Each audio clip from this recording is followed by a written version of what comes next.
वक्षस्थलशयनं शुभांगं लक्ष्मीकान्तं कमलनयनं योगिभिर्ध्यानगम्यं वन्दे विष्णुं भवभयहरं सर्वलोकैकनाथम्। ओंकार स्वरूप परब्रह्म परमात्मने नमः। श्री सद्गुरुभ्यो नमः। जय ब्रह्मदेव, जय ब्रह्मदेव, जय जय ब्रह्मदेव। ब्रह्मर्षि ब्रह्मज्योति ज्योतिष यूट्यूब चैनल में मैं आप सभी दर्शकों का हार्दिक अभिनंदन एवं स्वागत करता हूं। प्रिय दर्शकों, मैं फिर से उपस्थित हुआ हूं एक नया वीडियो लेकर के। आज पुनः मैं आपसे फिर से आग्रह करता हूं, यदि आपको हमारे द्वारा भेजे गए जो भी प्रोग्राम होते हैं वीडियो के माध्यम से जो हम भेजते हैं आपको, शुरू से लेकर के अंत तक आप देखें, और यदि आपको हमारा वीडियो आपको पसंद आता है तो ज़रूर आप हमारे ब्रह्म ज्योति ज्योतिष यूट्यूब चैनल को सब्सक्राइब करें, लाइक करें। तो दर्शकों, आज मैं आपके सामने एक नया वीडियो लेकर के उपस्थित हो रहा हूँ। एक नया वीडियो लेकर के, ये देखिए, ये वीडियो हम कुछ विशेष अपने जो काफ़ी समय से इस तरह की बार बार हमको मैसेज के माध्यम से जानना चाह रहे थे कि कोट चक्र के बारे में। प्रायः कोट चक्र की जो ये विशेष परंपरा है, ये कोट चक्र जो है विशेष करके उत्तराखंड के जो पुरोहित हैं या वहाँ के जो ज्योतिषी हैं, उनके द्वारा विशेष करके ये प्रयोग में लाने का प्रचलन है। और वैसे उत्तराखंड के अतिरिक्त अन्य हमारे भारतवर्ष में भी हमारे ज्योतिष शास्त्रीय विधान के अनुसार इसे दुर्ग चक्र भी कहते हैं। कोट चक्र का दूसरा नाम है दुर्ग चक्र। तो यहाँ पर प्राय हमारे दाक्षिणात्य पंडित जो हैं भारतवर्ष में, ये दुर्ग चक्र के नाम से इसे जानते हैं। तो दर्शकों, बहुत ही ज्ञानवर्धक वीडियो है, शुरू से लेकर अंत तक आप सुनते रहिएगा, क्योंकि हमारे काफ़ी भक्तों के माध्यम से बार बार हमको जो उनके द्वारा भेजे हुए मैसेज मिल रहे थे कि गुरुदेव आप थोड़ा कोट चक्र के बारे में प्रकाश डालें। उनके आग्रह पर मैंने ये कोट चक्र पर ये वीडियो, ये जो मैं बना रहा हूँ, ये आपको भेज रहा हूँ। आप इसको समझिए कि ये कोट चक्र जो है कहाँ कहाँ पर आप प्रयोग में ले सकते हैं। कोट चक्र का आधार क्या है? कोट चक्र देखिए, हर कोई अपने विषय में जानना चाहता है, चाहे राजा हो चाहे प्रजा हो। राजा अपने समय में, प्राचीन समय में, पूर्व काल में राजा महाराजा लोग इस दुर्ग चक्र का प्रयोग अपने जब युद्ध के मैदान में एक राजा जब दूसरे राजा के ऊपर हमला करने के लिए जब जाया करते थे, उस समय में, युद्ध के समय में इस चक्र का प्रयोग करते थे कि उनको युद्ध में सफलता मिलेगी या नहीं मिलेगी, कितना नुकसान होगा। तो इस कोट चक्र के अंदर जो नक्षत्र हैं, उन नक्षत्रों पर जो ग्रह बैठे हैं, उसके आधार पर इसका आकलन लगाया जाता है। तो दर्शकों, यहाँ पर देखिए, आप सीधे तौर पर ये समझ लीजिए, युद्ध की जब स्थिति बनती है, उस समय में भी, चाहे पूर्व काल में राजा महाराजा लोग इसका प्रयोग करते थे, चाहे वर्तमान समय में भी जब एक देश दूसरे देश पर हमला करता है, तो उसमें भी एक दुर्ग चक्र ये काम आता है। उसके अतिरिक्त जो है, ये आम प्रजा के लिए कैसे काम आता है, आम जातक के लिए, आम नेटिव के लिए कैसे काम आता है। ये जो है, जब बहुत दिनों से किसी का स्वास्थ्य खराब हो और दिनों दिन जो है उसका स्वास्थ्य खराब होते चला जाए, इस स्थिति में ये जो कोट चक्र है, कोट चक्र के माध्यम से हम ये उसको बताने में सामर्थ्य हो जाते हैं, सक्षम हो जाते हैं कि ये रोग ठीक होगा कि नहीं होगा, अथवा इस गंभीर स्थिति में ये बचने वाला है कि नहीं बचने वाला है, और कितने दिन तक खतरा है, और कितने दिन निकल जाएं कि ये बच जाएंगे। और उतने दिनों के अंदर, चाहे वो 3 दिन का खतरा हो, चाहे 5 दिन का हो, चाहे 1 हफ्ते का हो, उतने दिनों के अंतर्गत यदि खतरे की स्थिति दिख रही है तो अपने द्वारा यही बता दिया जाता है कि ये समय जो है खराब है, इतने दिन के अंतर्गत ये समझने की स्थिति में नहीं दिखाई दे रहे हैं, और लिहाजा इस स्थिति से निकलने के लिए इन्हें 5 दिन का या 3 दिन का या 5 दिन का या 7 दिन का वक्त लगेगा। अगर ये समय निकल गया तो उसके बाद पूर्णतः हम कह सकते हैं कि ये ठीक हो जाएंगे। और वो 3 और 5, 7 दिन का जो समय होता है उसके अंतर्गत इस तरह की जो गंभीर समस्या वाले जो व्यक्ति होते हैं उनके बारे में जब कोट चक्र किया जाता है, और इस कोट चक्र का निरूपण करने में बहुत सारी सावधानियां रखनी पड़ती हैं, और उनको ये बता देना होता है कि इतने दिन आपके खतरे के हैं, या उनके द्वारा उनके परिवार के, जैसे कि रोगी डायरेक्ट तो नहीं पूछ सकता है, जो रोगी है, जो बीमार है, जो हॉस्पिटल में भर्ती है, जो जिसके मतलब लास्ट स्थिति चल रही हो, आईसीयू में हो, वेंटिलेटर में हो, तो ऐसी स्थिति में आप उसको तो डायरेक्ट नहीं बता सकते हैं। उनके कोई न कोई उनसे संबंधित ही व्यक्ति हमारे पास आते हैं, या जो कोट चक्र के जो ज्ञाता होते हैं, जानकार होते हैं, उनके पास जाते हैं, प्रश्न लगाते हैं कि भाई आप कोट चक्र के माध्यम से बताइए कि क्या स्थिति बन रही है, ये ठीक हो पाएंगे या नहीं हो पाएंगे। तो रोग की अवस्था में भी जो है ये कोट चक्र बहुत ही बड़े समझिए ज्ञानवर्धक है। आप इसके ज्ञान, कोट चक्र के द्वारा, इस ज्ञान के द्वारा आप इस स्थिति तक पहुंच सकते हैं कि ये बीमारी कहाँ तक चलेगी, कितना झेल पाएंगे, और बचने की स्थिति है या नहीं है। और दूसरा मैंने बता ही दिया कि युद्ध की स्थिति में पूर्व काल में जब राजाओं का समय था, उस समय में भी एक राजा जब दूसरे राजा पर हमला करते थे, उस समय में भी इस कोट चक्र का निर्माण करके, इसका सहारा लेकर के, और युद्ध का मुहूर्त दे करके उसके हिसाब से चला करते थे। अब यहाँ पर देखिए कोट चक्र आपके सामने में है। कोट चक्र आपका पहले देखिए, आप कोट चक्र का निर्माण कैसे करेंगे, इसको बनाएंगे कैसे। ब्रह्म ज्योति ज्योतिष यूट्यूब चैनल के माध्यम से हम आपको ये बता रहे हैं। यहाँ पर देखिए, आपको किसी भी तरह की शंका हो तो आप हमारा नंबर नोट कर लीजिए, 9810148405। ये हमारा मोबाइल नंबर है। इस पर आप सीधे परामर्श भी कर सकते हैं, या जो भी लोग हमारा ये फ़ोन आपका उठाते हैं, रिसीवर उठाते हैं, अटेंड करते हैं, तो उनसे भी आप समय ले सकते हैं, या सीधे आप हमारे कमेंट बॉक्स में भी आप लिख सकते हैं, और हम आपका सही उत्तर तत्काल देने का प्रयास करेंगे अपने समय को देखते हुए। यहाँ पर देखिए, सबसे पहले आप जाने कि कोट चक्र का निर्माण कैसे करते हैं।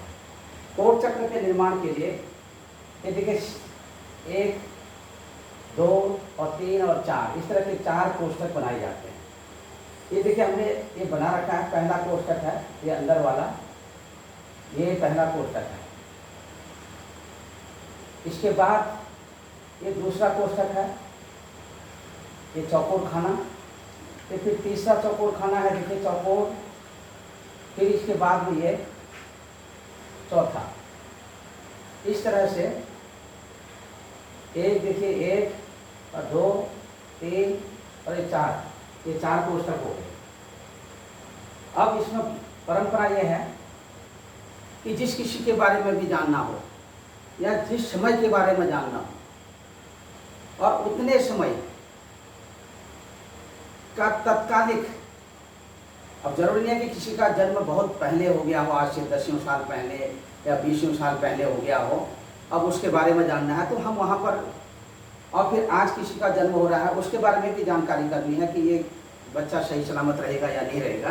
तो उसी स्थिति में एक उदाहरण के तौर पर हमने यहाँ पर एक कोट चक्र का एक खाका खींचा है। अब इसमें देखिए सबसे पहले यहाँ पर देख लीजिए, जिसके बारे में भी आप जानकारी कर रहे हैं, जानकारी का मतलब ये होता है कि उसको आप निर्माण कैसे करेंगे। अपने 4 खाने तो बना दिए, अब आप नक्षत्रों को कैसे बैठाएंगे। नक्षत्र को जो बैठाने की जो परंपरा है, देखिए अब इसके कोट चक्र का जो ऊपरी हिस्सा है और ये देखिए नीचे का हिस्सा है, ये इधर का, या यूँ कह लीजिए कि ये पूर्व और ये पश्चिम, ये देख लीजिए, और इसके बाद उत्तर और दक्षिण, या यूँ मान लीजिए। अब इसके बाद में यहाँ पर आप ये देख सकते हैं, जिस किसी के बारे में भी आपको जानकारी करनी है कोट चक्र के द्वारा, तो उसका जो जन्म नक्षत्र होगा जातक का, उस जन्म नक्षत्र से आप गणना करेंगे। जन्म नक्षत्र से देखिए यहाँ पर हमने लिखा भी है, जन्म नक्षत्र तो गणना, जन्म नक्षत्र से गणना की जाती है। जन्म नक्षत्र का स्वामी ग्रह जो है ये कोटेश होता है। कोट, इसको कहते हैं कोट चक्र। इसमें 2 मुख्य यहाँ इसके संरक्षण हैं जो इसकी रक्षा करते हैं, एक है कोटेश, एक है कोटपाल। अब कोटेश जो है, देखिए जैसे जन्म नक्षत्र है, अब यहाँ पर उदाहरण के तौर पर यहाँ पर हमने ये देखिए कृत्तिका नक्षत्र लिखा है, और जिस किसी भी जातक का आप कोट चक्र बनाएंगे तो उसका जो जन्म नक्षत्र होगा उस समय का तात्कालिक, जो बच्चा रिसेंटली पैदा हो उसके बारे में, या फिर जो कभी भी पहले पैदा हुआ हो उसके बारे में, जब भी उनका जो जन्म नक्षत्र है, जन्म नक्षत्र आप यहाँ पर लिखेंगे। ये देखिए पूरा और उत्तर के कोने वाला जो क्षेत्र है इसमें, बस इसी के आधार पर जन्म नक्षत्र जो आपने लिख दिया। अब जन्म नक्षत्र को आपने ये देखना होगा कि उसका जो जन्म नक्षत्र है वो किस चरण में आ रहा है, और उस चरण के हिसाब से, अब जैसे अब यहाँ पर कृत्तिका नक्षत्र है, अब कृत्तिका नक्षत्र में ये कृत्तिका नक्षत्र का ये समझ लीजिए ये पहला चरण है। अब यहाँ पर देख लीजिए, अश्विनी भरुणी कृत्तिकायाः पादम एकम मेषा कहा है। अश्विनी भरुणी का कृत्तिका का एक चरण मिला करके 9 चरणों की एक राशि होती है, और ये मेष राशि बनती है। ये वहीं पर भी जिसका भी जन्म नक्षत्र यहाँ पर लिखेंगे उसके आधार पर, उसके चरणों के आधार पर सबसे पहले आप उसकी राशि ज्ञात करेंगे। और ये कृत्तिका नक्षत्र है। अब इसको लिखने का क्रम देखिए, इस कोट चक्र में, इसको कोट चक्र कहते हैं, दुर्ग चक्र भी कहते हैं। अब इस कोट चक्र में देखिए, जब जो जन्म नक्षत्र होगा उसी के आधार पर आगे ये नक्षत्र लिखे जाएंगे। इसमें पूरे 28 के 28 नक्षत्र दर्शाए जाते हैं। नक्षत्र तो 27 ही होते हैं, अभिजित नक्षत्र भी होता है ना, तो अभिजित नक्षत्र को भी दर्शाया जाता है। अब हमने कृत्तिका नक्षत्र लिखा, ये देखिए इस क्रम से लिखा जाता है। कृत्तिका, ये देखिए रोहिणी और मृगशिरा, जन्म नक्षत्र से स्टार्टिंग होगी। यहाँ पर अश्विनी नक्षत्र से ऐसे स्टार्टिंग, जिसका अश्विनी नक्षत्र जन्म नक्षत्र होगा तो आप तब यहाँ पर अश्विनी नक्षत्र लिखेंगे। यहाँ पर उदाहरण के लिए मैंने कृत्तिका नक्षत्र लिखा है, तो कृत्तिका नक्षत्र से कृत्तिका, रोहिणी, मृगशिरा, ये 3 नक्षत्र ऐसे आगे। फिर आप यहाँ जाएंगे अंदर वाले कोष्टक में, आद्रा, पुनर्वसु, पुष्य और अश्लेषा। देखिए यहाँ पर आ गया अश्लेषा। फिर इसके बाद में फिर इस कोने से अंदर को आएंगे मघा, पूर्वा फाल्गुनी, उत्तरा फाल्गुनी। फिर बाहर को जाएंगे हस्त, चित्रा, स्वाति, विशाखा। फिर इसके बाद फिर अंदर को जाएंगे अनुराधा, ज्येष्ठा, मोन। फिर बाहर को आएंगे पूर्वाषाढ़ा, उत्तराषाढ़ा, ये देखिए अभिजित और श्रवण। इसके बाद फिर बाहर से अंदर को जाएंगे धनिष्ठा, शतभिषा, पूर्वा भाद्रपदा। फिर अंदर से फिर बाहर की तरफ आएंगे ये उत्तरा भाद्रपदा, रेवती, अश्विनी और भरुणी। इस तरह से सारे नक्षत्र जो है ये आपके इसके अंदर में लिख दिए जाते हैं। उसका मुख्य आधार लिखने का होता है उस जातक का जन्म नक्षत्र। जन्म नक्षत्र जो होगा, जन्म नक्षत्र के आधार पर, या फिर आप तात्कालिक नक्षत्र का भी प्रयोग कर सकते हैं। जिस समय में आपसे बहुत से लोगों को जन्म नक्षत्र का पता नहीं होता है, तो आप उसके दिन नक्षत्र का वो करेंगे।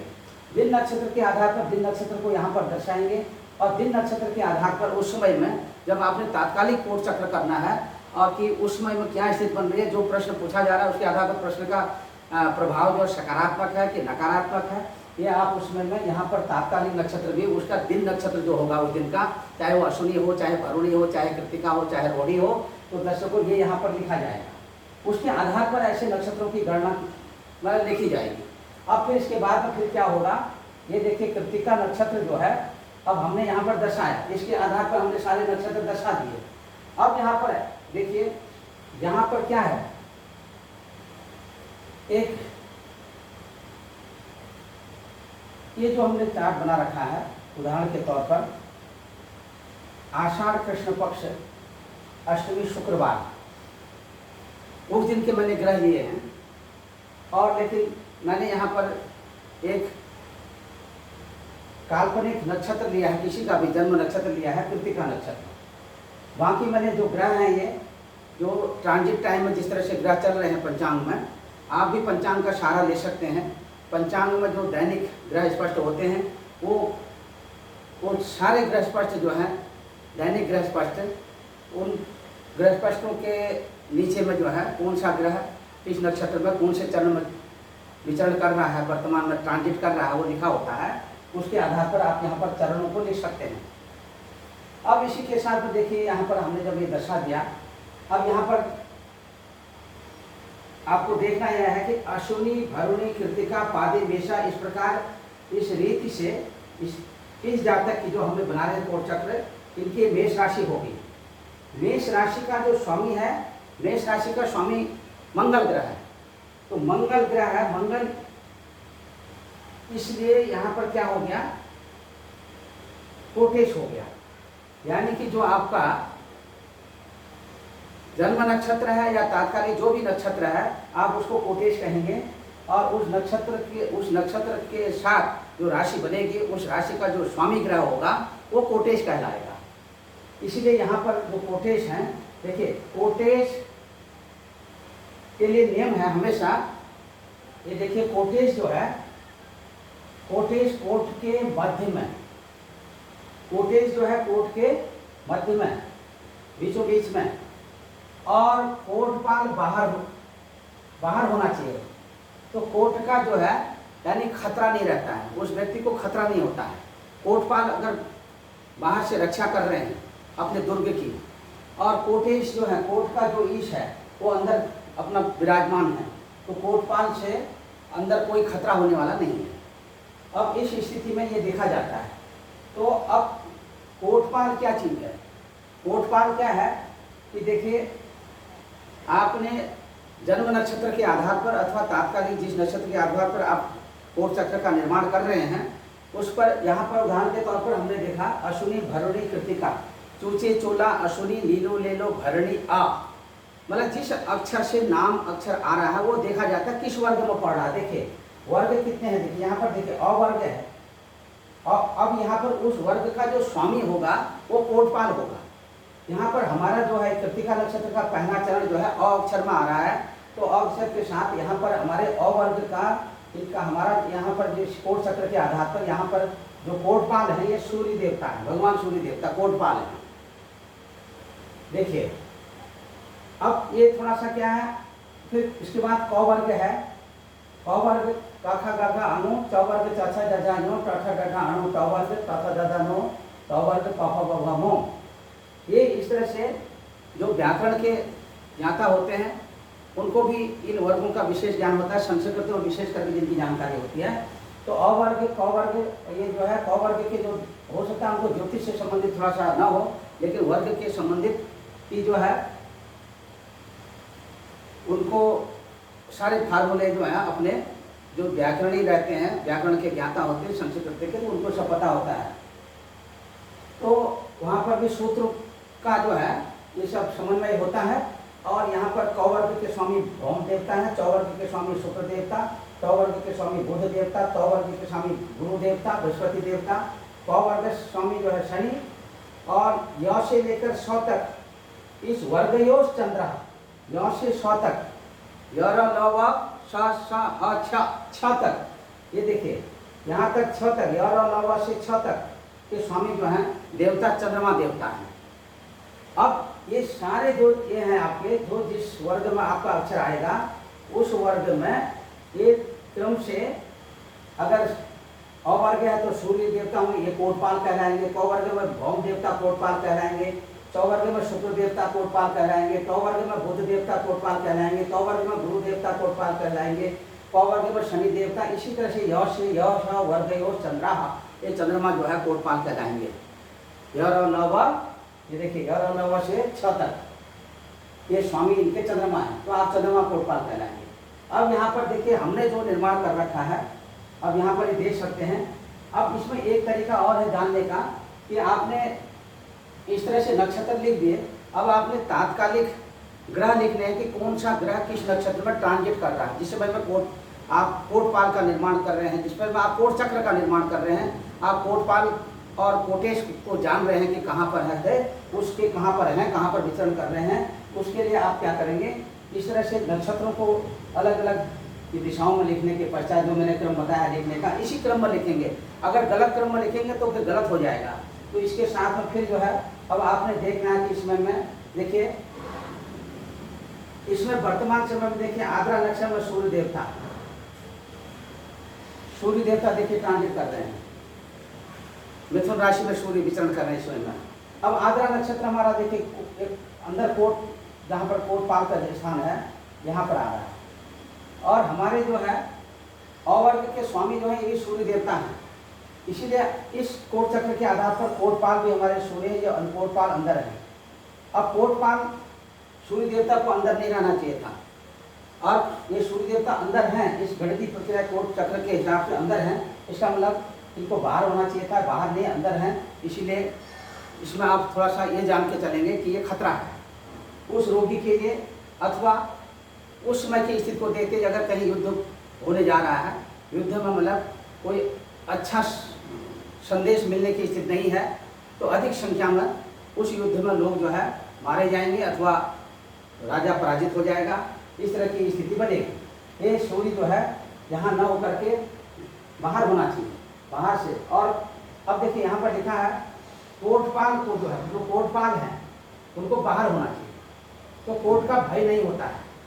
कोटपाल अगर बाहर है तो कोर्ट का भय नहीं होता है, कोर्ट खंडित नहीं होता है, और कोर्ट को कोई अंदर से कोई उसको नुकसान नहीं पहुंचा सकता है। दुर्ग को, दुर्ग माने आप समझ सकते हैं, दुर्ग माने किला कहते हैं। अगर किले की चारों तरफ से, किले की जो है चारों तरफ से पहरेदारी की जाएगी तो कम नुकसान पहुंचने का वो रहेगा, ज़्यादा खतरा जो है अंदर नहीं हो सकता है। इसी के साथ जो कोटेश है, वहाँ पर जो राजा है अंदर कोटेश, और वो सुरक्षित रहेगा।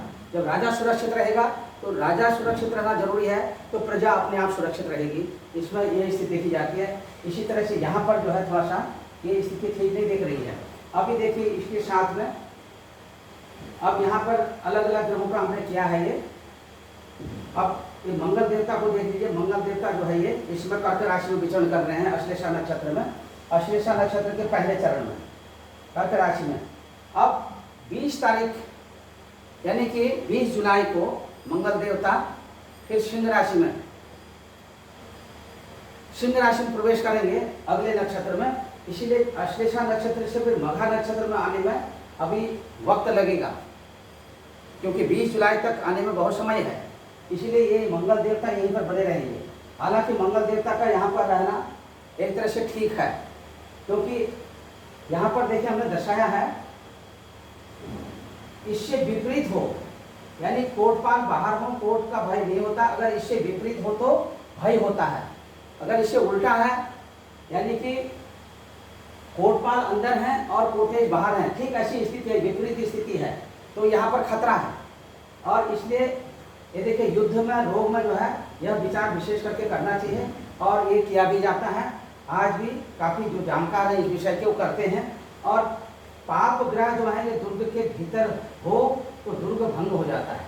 इस जितने पाप ग्रह हैं, जैसे मान लिया जाए पापी ग्रहों में मंगल देवता है, राहु है, केतु है, ये सब दुर्ग के अंदर अगर चले जाएं सब जो है, और कुछ सूर्य भी जो है क्रूर भी है, पापी भी है, ऐसा लिखा है ज्योतिष शास्त्र के हिसाब से जो मान्यता है हमारी।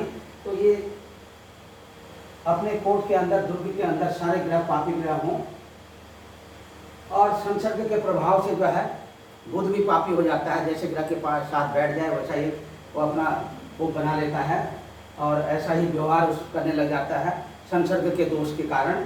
और इसी के साथ यहाँ पर भी देख लीजिए, अब यहाँ पर स्थिति ये बन रही है। अब यहाँ पर देखिए ये मंगल देवता, अब यहाँ पर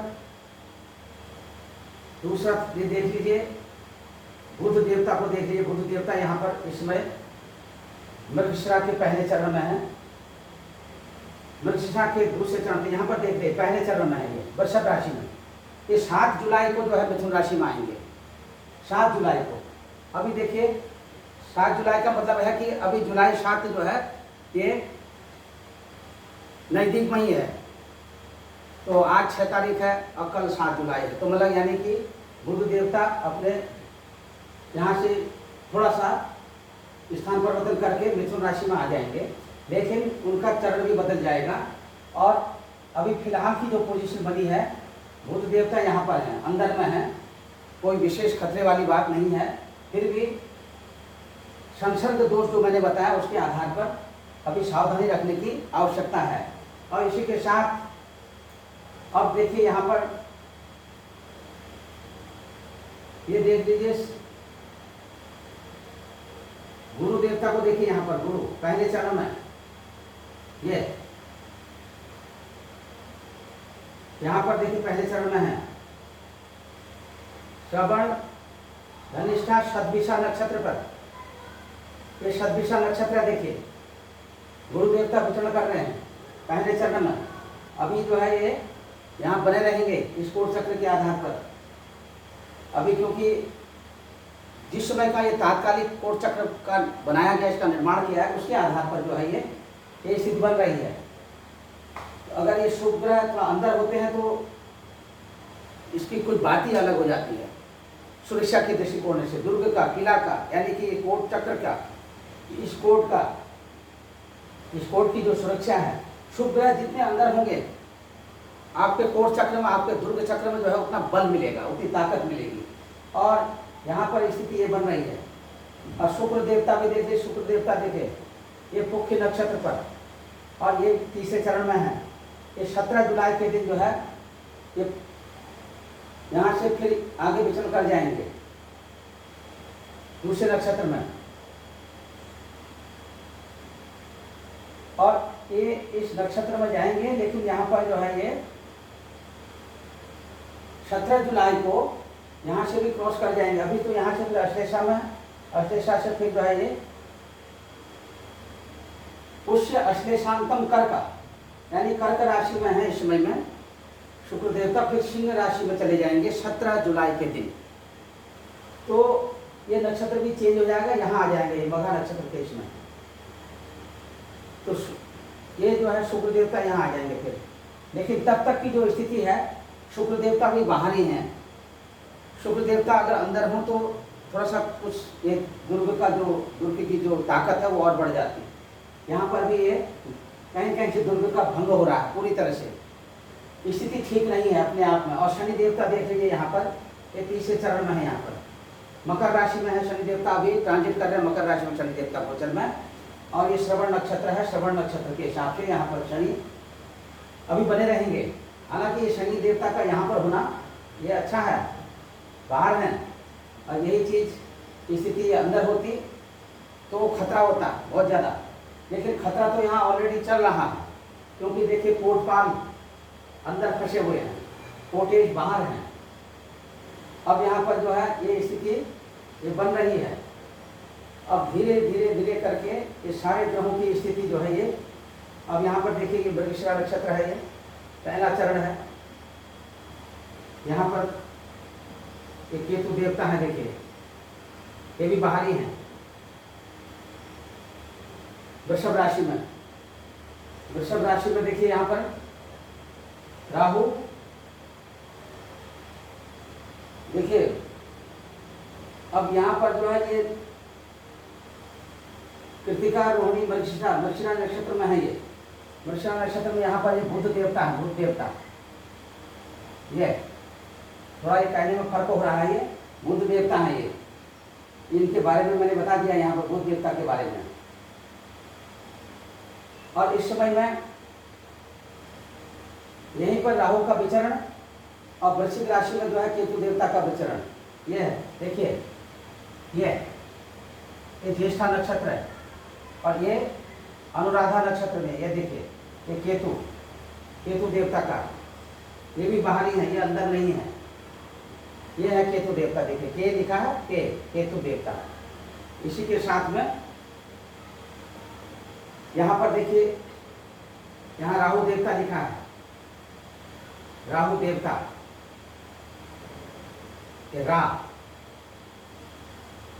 ये वृषभ राशि में, वृषभ, मिथुन, कर्क, सिंह, कन्या, तुला, वृश्चिक, यानी कि वृषभ राशि में राहु देवता विचरण कर रहे हैं, वृश्चिक राशि में केतु देवता विचरण कर रहे हैं और इसके साथ में ये दोनों बाहर हैं। इतना यहाँ पर आप मान लीजिए कि जो पाप ग्रह है, पाप ग्रह इस कोट चक्र के आधार पर ये ज़्यादातर बाहर हैं और ये जो शुभ ग्रह हैं वो बहुत किनारे किनारे में है, वो अंदर तो नहीं है। और कोटपाल की जो स्थिति है वो खराब है। कोटपाल जिनको बाहर होना चाहिए वो बाहर नहीं है, कोटेज जो है वो बाहर फंसे हुए हैं। इसलिए ऐसी स्थिति में जब दर्शकों, आप कोई भी जो ज्योतिष प्रेमी हैं या ज्योतिष से संबंधित लोग हैं, वो अगर अपनी बीमारी के बारे में या अपने किसी नज़दीकी मित्र, इष्ट मित्र की बीमारी के बारे में जानकारी प्राप्त करना चाहते हैं और कोई ज़्यादा सीरियस प्रॉब्लम हो, ठीक होने की स्थिति है नहीं है, उसके लिए कोट चक्र का निर्माण करना चाहते हैं, तो मैंने ये विधि बता दिया। ये अपने ग्रहों को बैठा करके ग्रहों का विन्यास करें और इसके साथ तब आगे का निर्णय लें। और उस दिन का, जिस दिन का आप बना रहे हैं, उस दिन के आधार पर आप सब कुछ सूर्य से लेकर के सूर्य, चंद्र, मंगल, बुध, बृहस्पति, शुक्र, शनि, राहु, केतु, ये 9 के 9 प्लानेट आप बैठा दीजिए और उसके बाद देखिए कि आपका कोटपाल किस स्थिति में है, कोटेज किस स्थिति में है। इसके आधार पर, क्योंकि ये जो कोटपाल मैंने लिखा है, देखिए एक कोटपाल जो है बाहर होना चाहिए, कोटेज जो लिखा है ये अंदर होना चाहिए, इसीलिए यहाँ पर थोड़ा सा विपरीत हो गया है। तो इसी तरह से जब आप किसी के बारे में एक दुर्ग चक्र का निर्माण करेंगे, कोट चक्र का, तो आप इसी तरह से बनाएंगे और जब आप इसी तरह से बनाएंगे तो आपको एक सटीक आंसर मिलेगा कि क्या होने वाला है, किस तरह की स्थिति बनने वाली है। तो दर्शकों, आज मैं आपके सामने कोट चक्र को लेकर के उपस्थित हुआ। अपने अगले वीडियो में कोई नया चक्र लेकर के फिर से उपस्थित होऊंगा आपकी जानकारी के लिए। तब तक के लिए मैं अपनी वाणी को विराम देता हूँ। सर्वे भवन्तु सुखिनः, सर्वे सन्तु निरामया, सर्वे भद्राणि पश्यन्तु मा कश्चित् दुर्भाग् भवेत्। ओम शांति, ओम शांति। जय ब्रह्मदेव।